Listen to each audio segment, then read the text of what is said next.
So in the novel, Mrs. Turnbull, also known as Miss Flora, also known as Helen's great-great-grandmother? Just great. One great? Old lady in her family. Yeah, great-grandmother, I think. The person who owns the house. Yes. Is described by one of the other characters as a little queer. That's a good amount. Oh, there's only one Stick out to me. Yeah. Oh, no, she's dirty. I have to help her shower. Oh, no. You're right. This is very fanfic. It does, yes. 100%. It's called the Muskoka River. And I thought Muskoka. I do not actually know how to pronounce it. That's my best guess. My best guess, not guessed. Anyway. Miscellaneous mysteries. Why does Helen think she's funny? And why does Nancy laugh? To cheer up Nancy, she said, Helen says with a laugh, storeroom after storeroom, but no room to store a ghost. And Nancy had to laugh. I bet she didn't. I feel like that goes with the accidentally gay, like when you're, just at the beginning. Gosh, I crushed. They said something. It's so funny. I don't know what they said. This is so funny. Yeah, just the beginning of a relationship. Everything, you're just like, oh. Yes, exactly. I love this.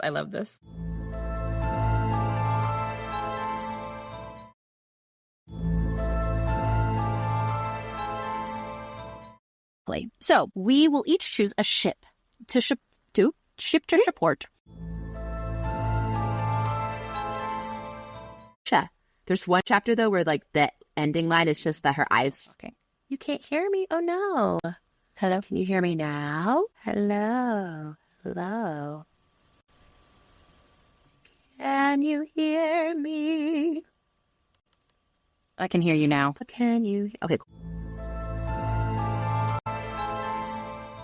Okay. So I noticed those different outfits. How do I want to? Yeah, I don't know what that means. Okay. I also noticed the different outfits. Yeah, I mean, that's what we're noticing. That's great. Yeah. Ask Megan. So I'm also reading this book, so I also paid attention while I was reading. I'm proud of you. I didn't. I'm going to put my phone in airplane mode because I don't think I need it. And my games are going to be like, hey, do you want... My favorite one is the Family Farm Seaside. It says, hey, your trees are ready for you to be harvested. Please come cut down the trees. Well, it sounds like they're going to harvest me. And I don't want them to. Oh, no. Okay. All right. Okay, my throat. Sorry, I'm like so nervous now. I was like, where are we? Where? We're in my brain. I'm sorry that we're here. Her car has so many problems in this book. It does. Did we ever get the roof fixed so that it closes? No. Okay, great. No. Maybe I don't like the way I said no. No. Okay. Just no. No. I'll just ask you again. Did we ever get the roof fixed so that it closes? Nope. Cool. Oh. That makes me feel really good. Because Audacity could never. I know. Love the Audacity, but...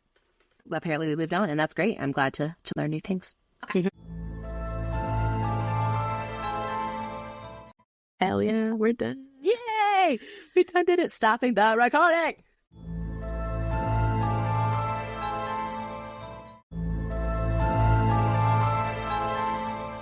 In one of the Nancy Drew games, the switchboard operator is listening to your phone calls. Dun, dun, dun. Did you notice that the phone number was 942-HA5-4727? And it doesn't even reach a person. You still reach the telephone operator. So why would... Okay. Why you gotta call some letters? I was trying to figure out what the letters are for because it's Hotel Williamston, so what's HA? I don't know. Whatever. I'm gonna sneeze.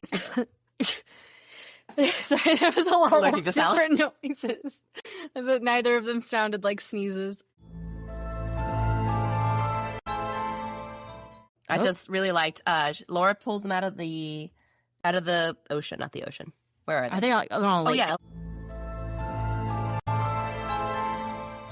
And so Don is going to a barbecue party for his sister's engagement. No, her wedding's tomorrow. Yes, but it's celebrating. I think it's like basically a rehearsal dinner. Okay, I was like, you can't celebrate the engagement because I would assume that happens right after the engagement. Like, they're engaged today. They're getting married tomorrow. Everything is fine. No, you're right. They do some quick turnarounds. They do some quick turnarounds. So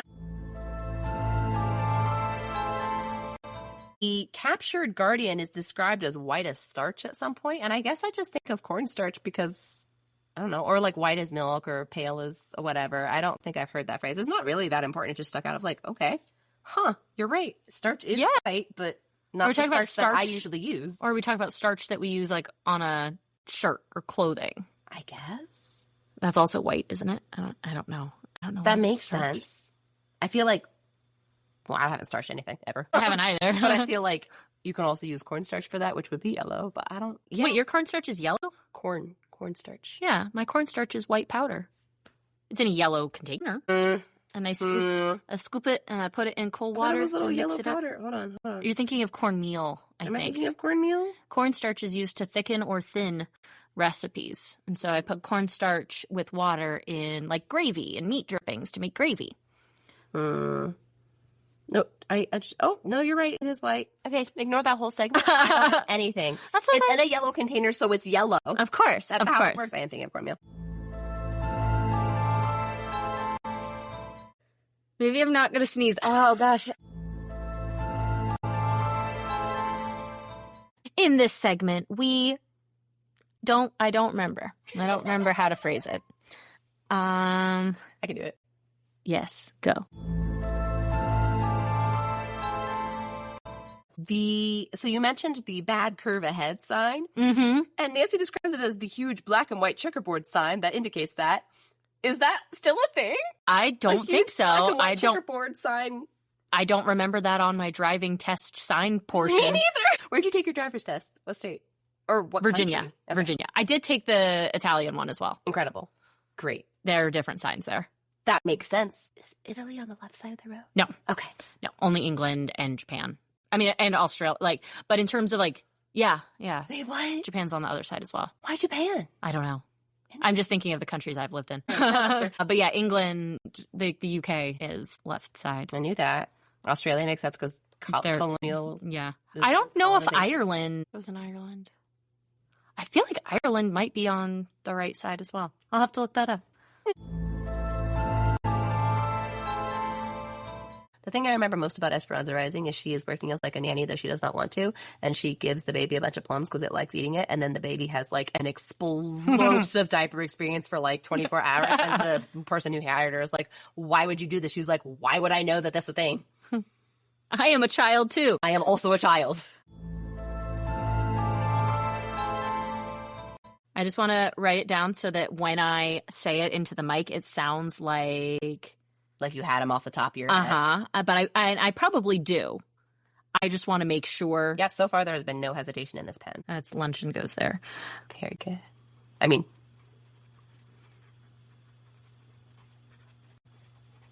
1, 2, 3, 4, 5, 6, 7. Let's hear it. Okay.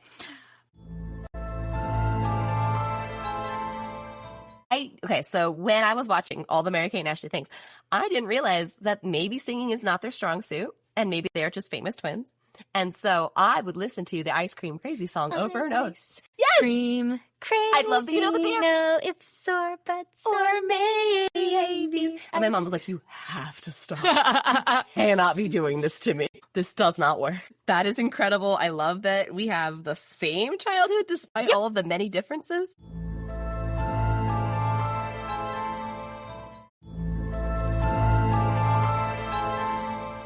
It reminds me of Curious George getting so in one of the Curious George books, he like climbs into an airplane because he's a monkey and he's curious, etc. And then the airplane's like in an air show and it's doing all these tricks and they don't know the monkey's there, so he's like flying all around and getting sick and it's very sad. And at the end, they like get out of the airplane and they're like, "Wow, this monkey was here the whole time. Congratulations, George, you've earned your wings." And it's like he didn't want to be there. He was traumatized, and they pin a like little like wings pin on him, but he doesn't wear clothes, so they're just stabbing him like the book. I have a whole PowerPoint about how I don't like Curious. I think I have you have experienced it.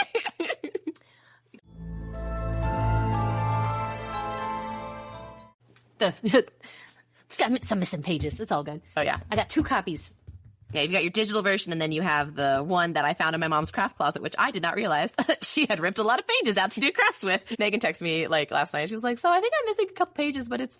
Oh, I'm missing like a lot of pages. A lot of random I'm unable to pages piece missing. this together. I'm going to get it from like Libby. So sorry about that, but it's that's like an good. extra mystery It is. called "What Scrapbook Page Is This On?" What do you think happened on this page that's missing? And where is it now? And where is it now? The other overarching thing about this book is I ran out of sticky notes of my, like, the color sticky note I used for Blast from the Past, or I have like one left because there's so many things I'm like, wait, what is that? Wait, I've never even heard of that. What's going on here? So even though it was rewritten, I'm still like, this is from 1961 and I don't know what any of these words mean. I thought I was pretty intelligent and I'm like, I got nothing. Oh, I know. I had to look up so many different things. I yeah. fell down some rabbit holes that I'm I excited to bet. talk about. I like the chapter that's just called A Letter. A letter. Z. Z. But they're like Kinda. skin diving, which is, I thought it was creepier than it was. I was like, are we nude? Are we diving foreskin? What's happening here? Not foreskin, but you know what I mean. I need to cut that out. I'm sorry. We'll cut that one. We'll put that in the Blast from the Past. God. That's how I introduce myself, is just sneaking up at the windows and just, I have a plan now for tomorrow. Oh, God. I'm glad my costume has no windows. That's not true. It has one for You have so many windows. What are you talking about? There are hallway windows. There's no hallway windows. You have them covered. You have I was thinking of like, I guess I was thinking of like a porthole, like where a submarine would have multiple. I see, And I it's see. by the door, so I don't really count it as that one though. I see. But you do. But I have one to the flowery courtyard, so Yes. I could see the gardening occurring, which is always fun. Another meal featuring peas, which has just come up a lot. And like I think I said in a previous episode, I don't encounter peas all that much, Especially in literature. It's not in literature worth or writing just about. in my like real life. Like I think I've got a bag of frozen peas in my freezer, but But like, is it used as an ice pack and not? yeah, right? I don't eat peas that frequently, and I'm just interested in how frequently everyone in these books eats peas. I think I ate them a lot in college because I was like, I don't get to the store often enough to have fresh produce. So I'll just have canned peas and I'll like heat them up every once in a while. Yeah, I just Not the same peas. I would get different ones. I just heat them up and look at them and like, all right, there's my vegetable for the day. I don't know if it's normal. Are other people eating peas and I'm missing out on it? Like, I don't know. Is it just not a popular food anymore? I don't know. I have no idea, but it is featured more often than one would think for not being that cool of a vegetable. Yeah. Oh my gosh. You can cut this if you want, but my niece is really good at picking stuff in the garden. She knows when stuff is ripe, and so she'll go out and she was getting, not recently, but like when we went in the summer, she would go out and pick some peas for dinner. And I was trying to like be like, oh, how do you know that they're ripe? She goes, because we're going to eat them. I'm like, you know what? That is how You're correct. Yep. You're correct. Good job. But she only gets the ripe ones. She's good at it.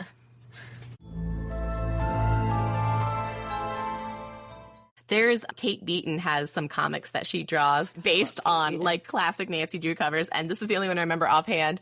But it's like, so like on the front cover there's the ghost, but she's like glowing yellow, and so Kate Beaton draws her as like, you've got to take me out back and shoot me. It's the rabies. And the other person on the front, which I thought was a friend, but it is actually Nancy. It goes, well, I agree that what's happening is strange, but I don't think it's that, or something. Oh my gosh, yeah, I haven't. Don't let him shoot me in the end. Oh, old Yeller. Oh, there it is right there. Vagrant, Hark a Vagrant. Oh my gosh. I forgot all about these. There's one where she's like in love with this, or she like finds a skull and Ned's in love with the skull, and she's like, should I be jealous? And he goes, yes. I'm saving these to they're look so at good. later. Wait, you're not my co-pilot. You're a teenage girl. And then she's like parachuting out. I like that you're separating out ink and pen as if you're dipping in this pen, because I don't think it was a quill pen that did this. Probably not. I really love the cross-hatching in all of these. I know that's not news, but it just looks really cool for shading. So the copy that I was reading originally from Colleen's mom's craft closet, I didn't have the first picture, and I thought that or most of the pictures. It turns out I didn't have most of the pictures, but when I started it, I was like, oh, how strange. This edition does not have a page. Because we've got used to this weird. Now, this one was a better start than, because in a previous one, I think it might have been the Bungalow Mystery even, it has this picture, and it's like, it's, to get you interested in the book. It's like as if you could read the back, because the back of this book is completely blank. I think yours has got like a pattern or something, but it doesn't have like a, in this book, Nancy has to solve it. It doesn't have a blurb or anything. So this is like to get you interested. Before the title page, there's a picture and there's like a sentence. And like in one of them, it was like, here's the climax of the book and who's hidden. Yeah, exactly. It's totally a spoiler. Like, not that they really did spoilers back then. The titles have been very spoilery too. Like, The Hidden Staircase. Oh, yeah. And you find, like the how whole is this time, all happening? You're like, it's obviously The Hidden Staircase, as is the title. And so it's like, the mystery I like in sounds like it's a very, this is a very basic title. But it's also like, this tells me where this takes place. I can identify it from the title, and it doesn't give anything away. It doesn't give anything away, and neither does this. Honestly, it does say that there's a secret panel, so we know there's going to be... But also, we could kind of just guess that. As opposed, like... It's not the whole, that doesn't solve the whole mystery like The Hidden Staircase did, right? It's just like that's how the diamonds were stolen. That's all. We don't know who did it. We don't, and there's like 30 other things. There's a time bomb. There's a sub. There's all kinds of stuff happening. The reason Nancy woke up was a ticking sound that she heard. She's like, wow, my alarm clock is hella loud right now. Anyway, oh gosh, Helen's gone. What she heard was a time bomb that exploded. I guess I don't know what an aqualung is, because in my head that was extra air. I also don't know what an aqualung is. Let's look that up really quick.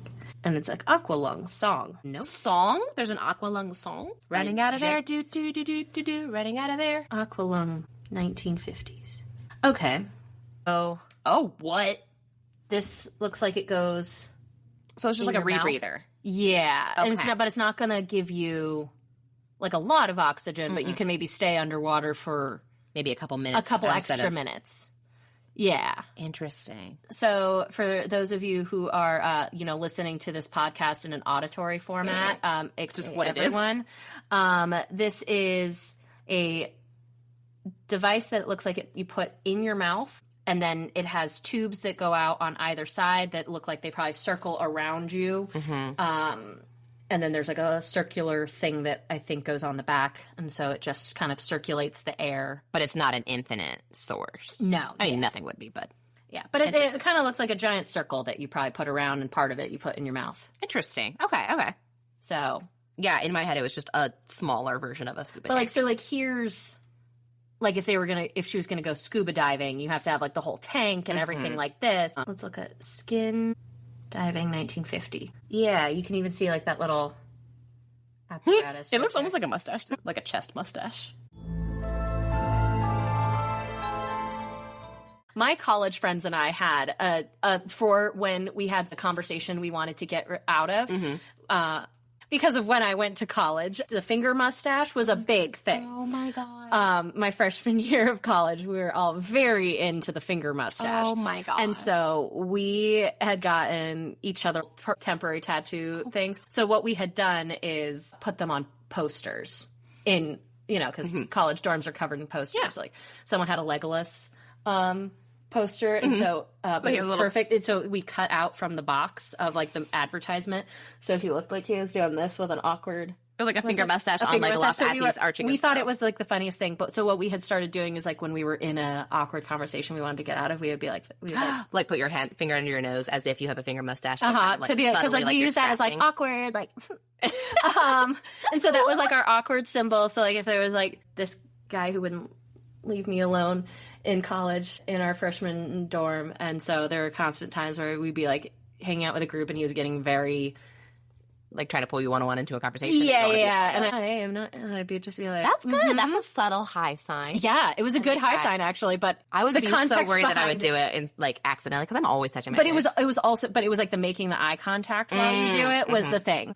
But yeah, because we had it as like an awkward mustache, because, oh gosh, so cringe. Like looking back, at the time we were like, this is so funny. Height of humor. The mustache and the bacon print on everything. Oh my God. That time period. 2008 to 2011. Fun times. So that would be my high sign. That's a good high sign. But I did not know that's what they were called. And now I think that I just would describe my sister's hair, her natural hair color, as Tyshan. Yeah, I would agree. She's got it dyed a lot darker. But naturally. And we always called her Strawberry Blonde. And I used to, I'm like having all these like memories flood in. I used to because I think I said in the first episode of our podcast that I had always asked them to flip out little my hair Nancy at the bottom curls. to get the Nancy Drew. And my mom and my sister used to get matching haircuts because Aw. Shannon was her mini me. But when she would get her hair cut, she would get like little flips out. And I'm like, she looks more like Nancy Drew than I do. This little 4-year-old that I'm like jealous of because she's got the right color hair. It truly do be like that. Sibling rivalry, am I right? But I have always really loved Shannon's hair color, and now I'm going to tell her she has Tyshan hair, and she's going to be like, what the hell are you talking about? I'm going to cut that part out. I know, I'm going to cut that part out. You also said it about the hella. I know I said hella. But it was right. She's like, my alarm clock is hella loud. Like, that's exactly what she said. Yep, I remember that exact quote. And then I think Nancy hits the imposter with something. Does she or no? When they're like When she's being the ghosty, yeah. No, I think they just they surprise each other. Yeah. And because someone else then it's the guard. The guard is like, you, and she's like, no, wrong person, that one. I know that I look like I look exactly like the person you're supposed to be looking for, but she looks like me. She looks like me, and you need to go get her. And he's like, what? She's That's like, very it's too confusing late. for everybody. That's when they're trying to fix the river. Trying to fix the motorboat. And yeah, knowing that this is Nancy, I'm like, oh goodness. Like how you somebody was it was like Orphan Black of like, oh, have you ever thought of like your inappropriate stage name or whatever? It would be your childhood first pet and the street you grew up on, trying to get her like credit card like information. This feels like that of like, what's your housekeeper's last name and then your like mother's maiden name or something. Your last name. Your last name as a first name. Last name. Because I think it's so cool that Who stole the Great Hope Diamond? What killed the dinosaurs? You didn't grow up What watching? is that? It's oh my gosh! It's Mary Kate and Ashley's investigative mystery song. That was the theme song. I don't remember the theme song of it. I read all of those books and then I only like watched one or two of them. Killed the dinosaurs. Oh, I can't. Who makes the finest pizzas? What's in your brother's dresser drawers? I don't want to know that mystery. Mysteries of life. Is this the one where they bike all Screaming around to and be it's like solved. not in a straight line and it makes me really mad? Yes. Okay. Here sat in our trench coats. Time to get involved. I didn't know I knew all the lyrics to this anymore. I'm very impressed. We're super duper sleuthers. First-rate private eyes. Oh my god. No, I read all of the books. And my mom could not stand their singing voices, so I was limited to just a couple cassettes. Yeah, we had the time travel comes you our party, etc. We talked about that. Ice cream crazy. No ifs or buts or maybes.